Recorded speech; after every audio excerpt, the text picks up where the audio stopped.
Você tem que tomar uma decisão. Ou você deixa aí do jeito que está indo, morro abaixo, ou você faz igual a águia. Uma águia nasce para viver 70 anos. 70 anos de vida. Só que quando chega aos 40, o bico dela está entortado, está velho, as garras já não são as mesmas, estão dificultando ela caçar, e a penugem dela já está fraca. Ela tem duas opções. Ou ela chuta o pau da barraca e deixa acontecer, e logo logo ela morre, ou ela resolve fazer um renascimento. Ela procura uma região onde tem uma pedra, onde tem água por perto, onde ela pode caçar roedores por ali, e ela decide ficar naquele lugar por 150 dias, 5 meses. E ela vai fazer o seguinte: ela vai pegar o bico e bater com o bico naquela pedra até o bico cair, e vai nascer um bico novo. Ela, com um bico novo, ela vai arrancar as garras velhas e vai criar garras novas. E ela, com um bico novo e as garras novas, ela vai tirar toda a penugem envelhecida e vai nascer penugem nova.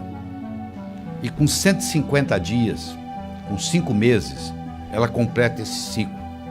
E ela agora está de bico novo, garra nova, penugem nova. E ela agora está habilitada a voltar a caçar e a voar por mais 30 anos.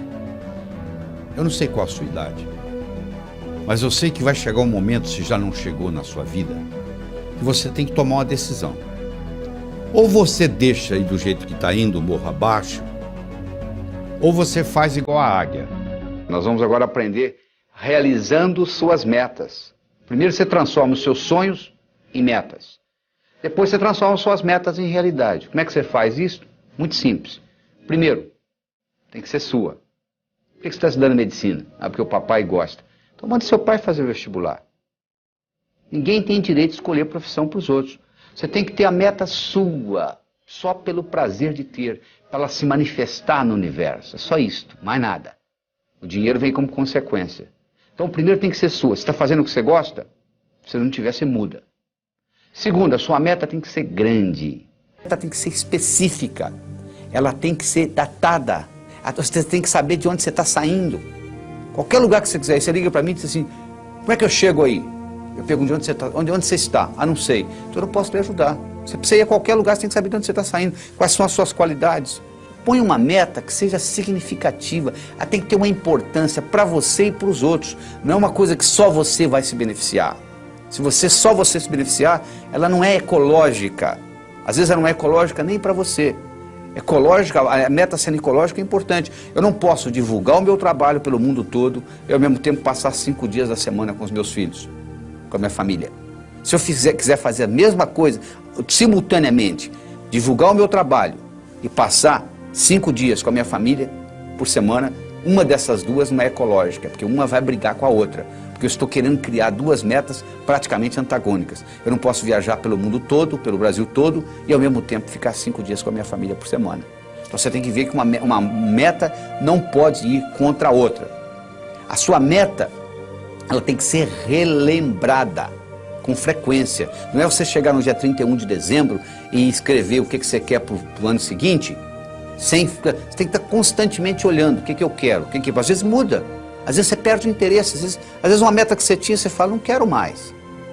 Eu tinha vontade de ter essa meta, hoje eu não quero mais. Às vezes você trabalha anos por uma meta que você queria e você esqueceu que não quer mais. E quando termina, e aí? E agora? Ah, eu não quero isso mais. Você podia ter decidido isso muito tempo atrás, porque os seus valores mudam, os seus interesses mudam. Quando eu tinha 20 anos de idade, eu era capaz de viajar 10, 20, 30 horas para pular carnaval. Hoje eu quero distância de carnaval. Ou seja, os meus interesses mudaram, os seus também. Avalie aquilo que mudou e não fique batalhando naquilo que você realmente às vezes não quer mais. Você tem também de fazer aquela divisão. Todas essas metas com essas características e divididas, aí sim vai ter um impacto diferente na sua vida. E você tem que fazer a meta Não é o que você quer em 1 ano, 2, 5, 10, não. É o contrário.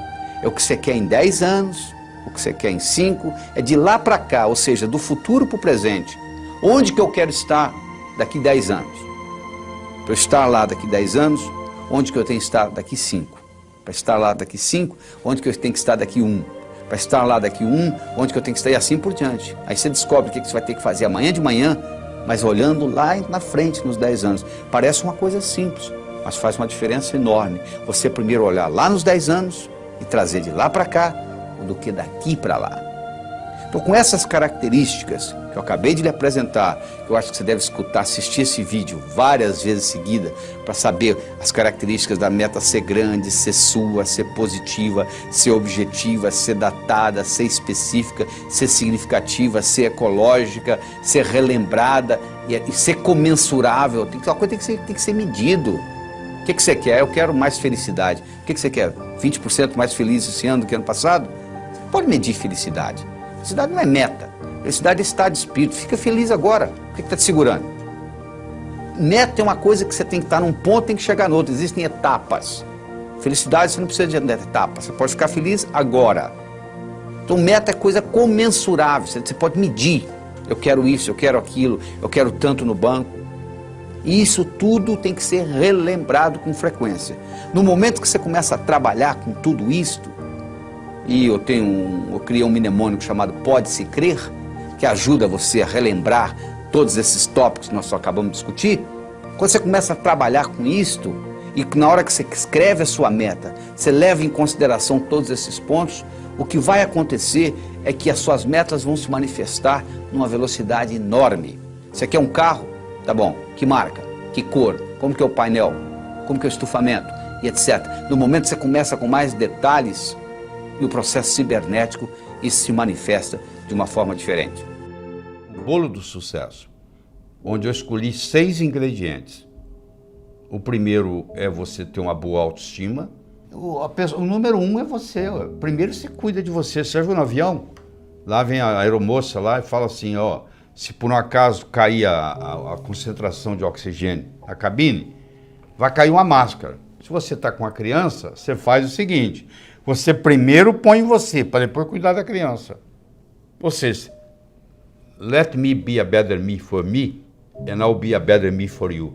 Deixa eu ser uma pessoa melhor para mim, eu serei uma pessoa melhor para você. Você entendeu? O termômetro mede a temperatura da sala. Eu chego aqui, está 21 graus Celsius. É a temperatura da sala. Agora, isso é o termômetro.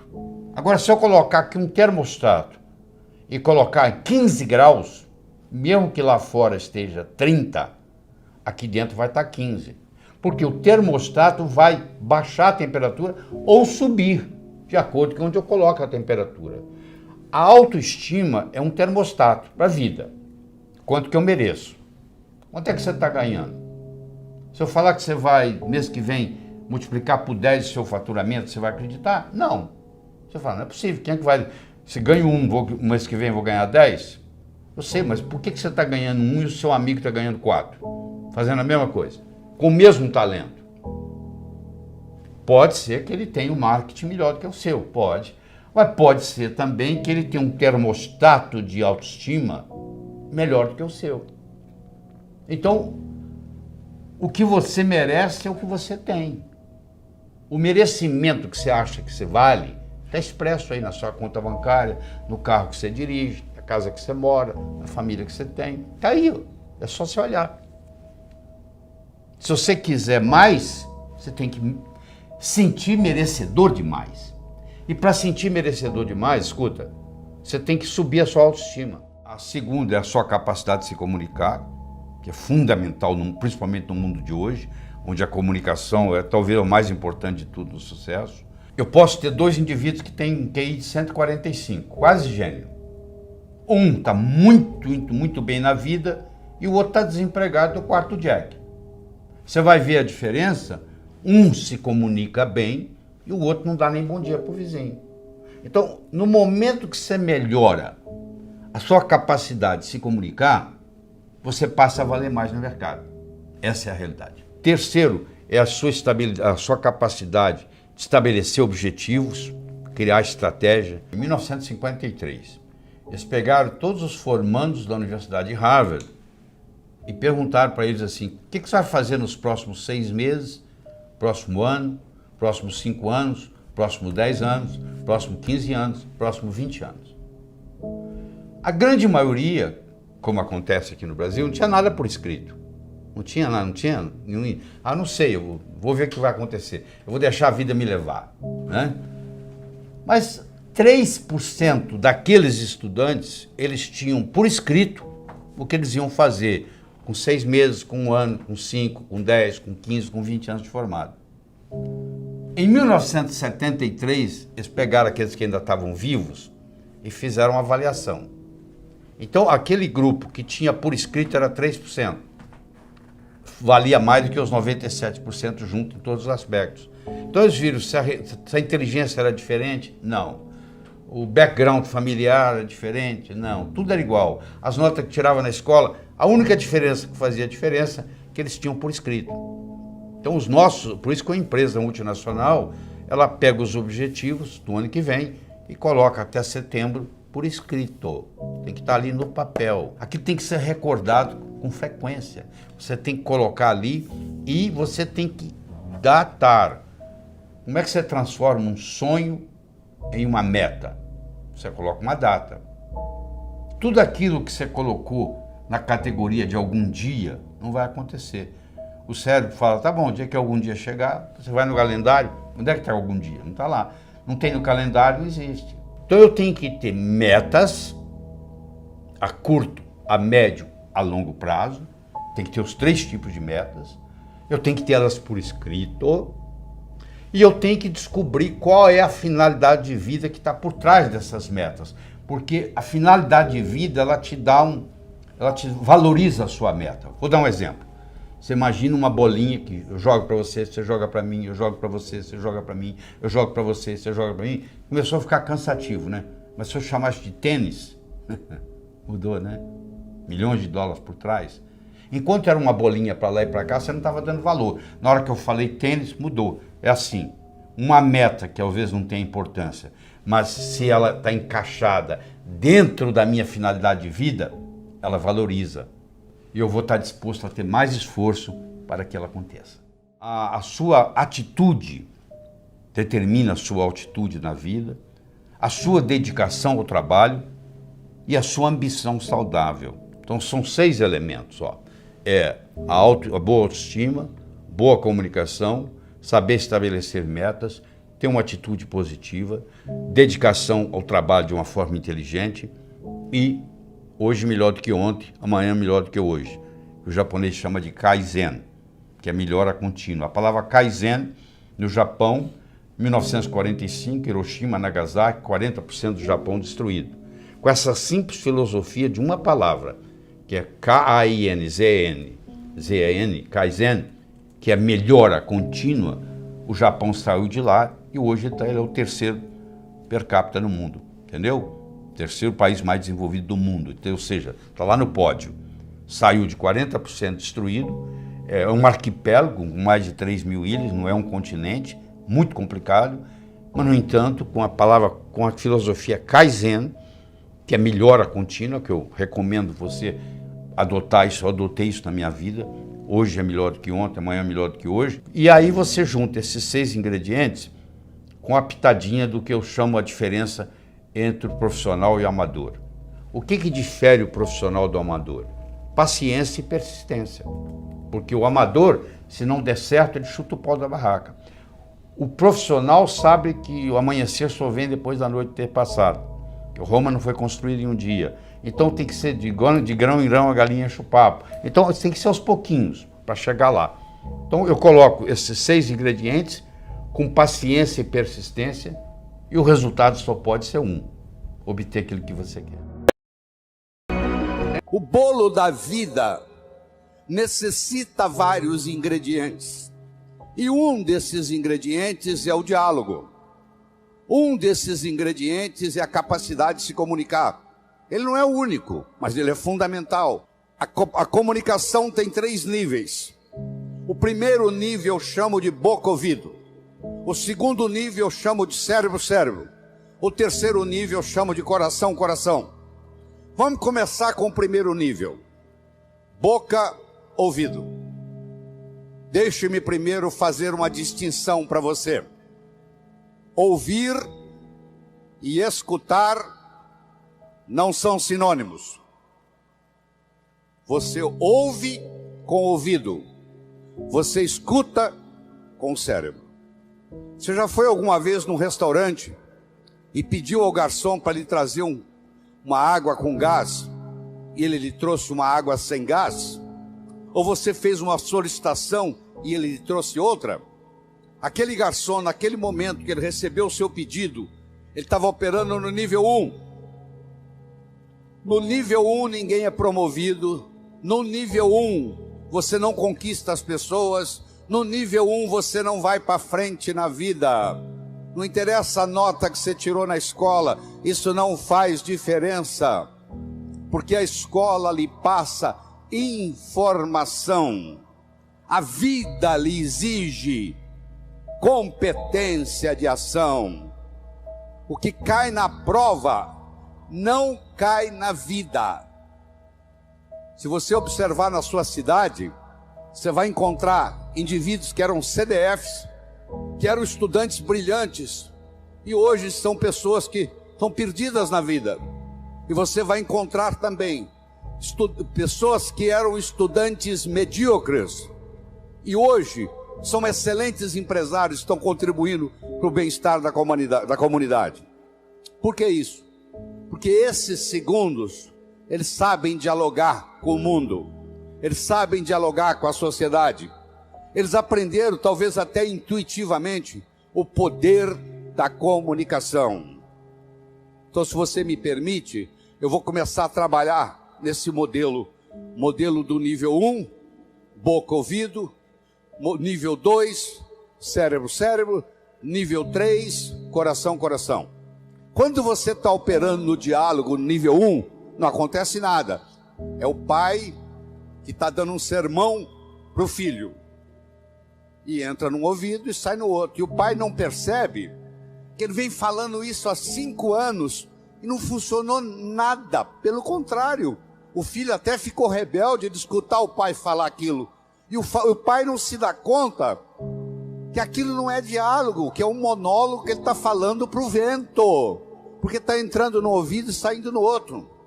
Eu só posso me comunicar com vocês se nós fizermos uma conversa que interesse vocês. Não tem outro jeito. No diálogo, na comunicação, nós temos que modificar um pouquinho aquela frase que você conhece. A frase é assim: faça aos outros o que você gostaria que fosse feito a você. A verdade não é bem essa. Faça aos outros o que os outros gostariam que fosse feito a eles. Se eu convidar você para jantar na minha casa em São Paulo, eu não vou lhe servir o meu prato favorito. Pode ser que você nem coma. Eu vou perguntar o que você gosta.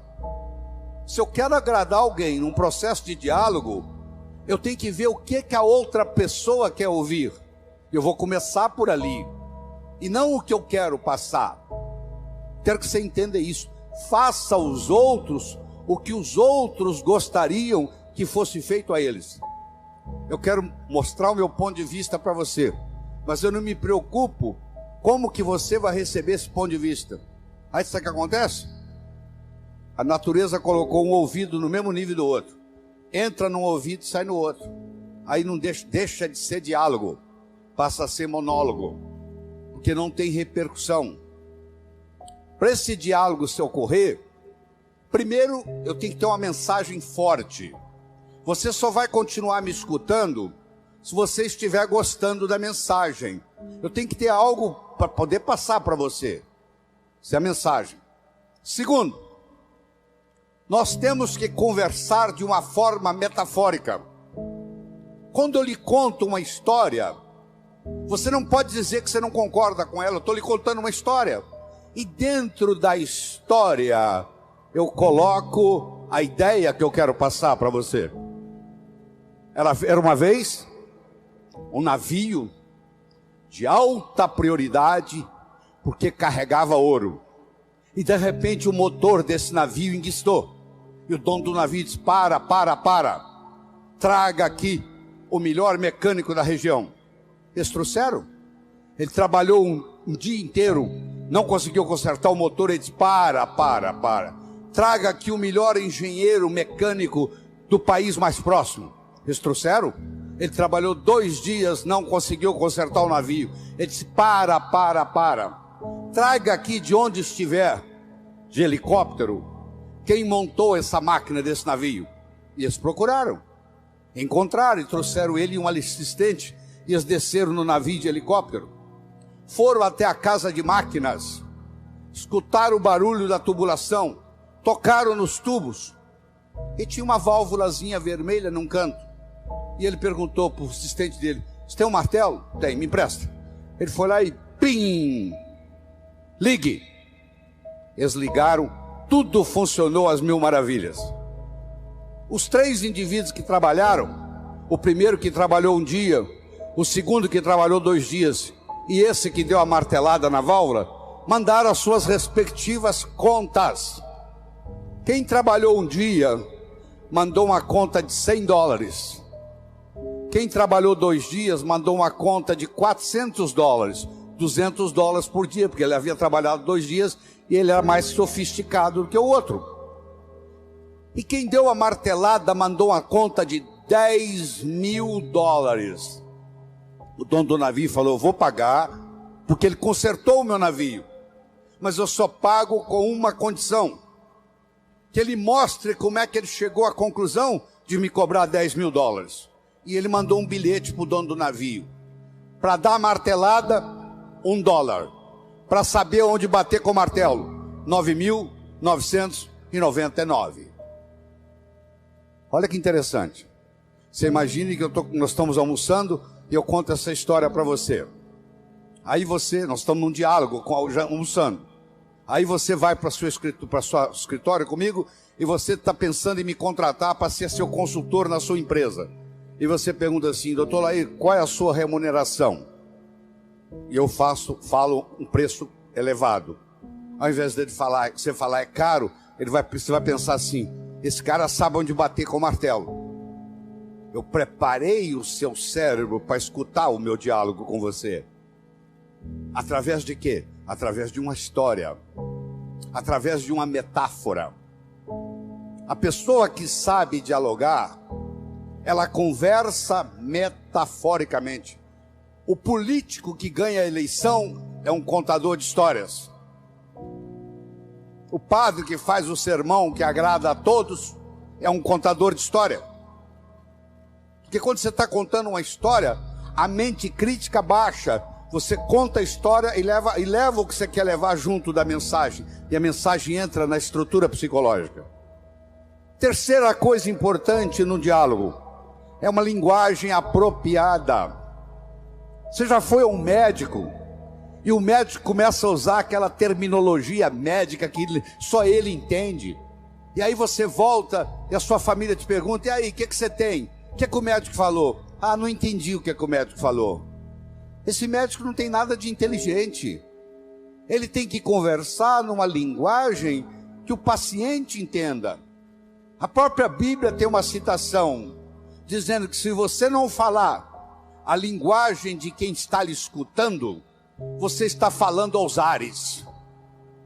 E outra coisa importante é a percepção. Uma coisa é o que você está passando, a outra coisa é que o outro está captando. Ah, você é um vendedor? Sou. Você é um bom vendedor? Ótimo vendedor. E aí, você tem vendido bem? Não, tem vendido muito mal. Então você não é um bom vendedor. O aluno que diz que é bom aluno, ele tem que me mostrar um boletim bom. Eu não conheço bom aluno com boletim ruim. O mínimo que você tem que me mostrar como bom aluno são boas notas no boletim. Isso lhe caracteriza como bom aluno. Se você é vendedor e você não está vendendo o que você gostaria de vender, você vai me desculpar, a tecnologia, a abordagem que você está usando de vendas está sendo inadequada. talvez a sua linguagem não está sendo apropriada, talvez a sua mensagem não está sendo forte o bastante, talvez você não esteja fazendo uso dos recursos da metáfora, das histórias. Semana passada teve um cliente aqui e eu falei para ele o seguinte: aí você pode falar o que você quiser. Você está falando, você está contando para esse cliente que está na sua frente o que você fez com o cliente da semana passada, o que você falou para ele. Mas na realidade você está falando para esse escutar, mas você usou o artifício metafórico de que você está falando para o outro. E quando você trabalha esse fenômeno do diálogo desse jeito, quando você termina, a pessoa se sente convidada a participar das suas ideias. Ela se sente, o filho, quando um pai sabe ter um diálogo com ele, quando termina o diálogo, o filho se sente convidado a experimentar o que o pai está falando para ver se dá certo. É um convite que ele recebe. Era uma vez um escritor que vivia à beira-mar. Ele tinha por costume caminhar na praia e à tarde e à noite ele escrevia. Uma manhã ele estava caminhando na praia e de longe ele avistou um jovem que dançava na areia. Aquilo despertou a curiosidade dele, ele se aproximou. Quando ele se aproximou, ele viu que o jovem não estava dançando. O jovem estava jogando coisas no oceano. Ele perguntou para o jovem: jovem, o que você está fazendo? O jovem respondeu: o sol está quente, a maré está baixa, essas estrelas do mar estão morrendo desidratadas aqui, eu estou jogando-as de volta ao oceano. Aí o escritor olhou para o jovem e disse: jovem, será que você não entende? Existem centenas e centenas e centenas de quilômetros de praia, centenas de milhares de estrelas do mar na areia. Você jogar uma ou outra de volta no oceano, no total não vai fazer diferença nenhuma. O jovem pegou uma estrela do mar, jogou no oceano, olhou para o escritor e disse: para essa eu fiz diferença. O escritor foi para casa. Naquela tarde ele não conseguiu escrever, naquela noite ele não conseguiu dormir. Na manhã seguinte ele levantou-se, juntou o jovem e os dois juntos começaram a jogar estrelas do mar de volta ao oceano. Eu estou conversando com vocês quase 30 minutos. Eu não sei qual impacto essa conversa vai ter. Se vai entrar no ouvido, se vai sair no outro, se você achar que eu estou errado, etc. Mas eu vou dizer uma coisa: se fez diferença para um de vocês, já valeu a pena.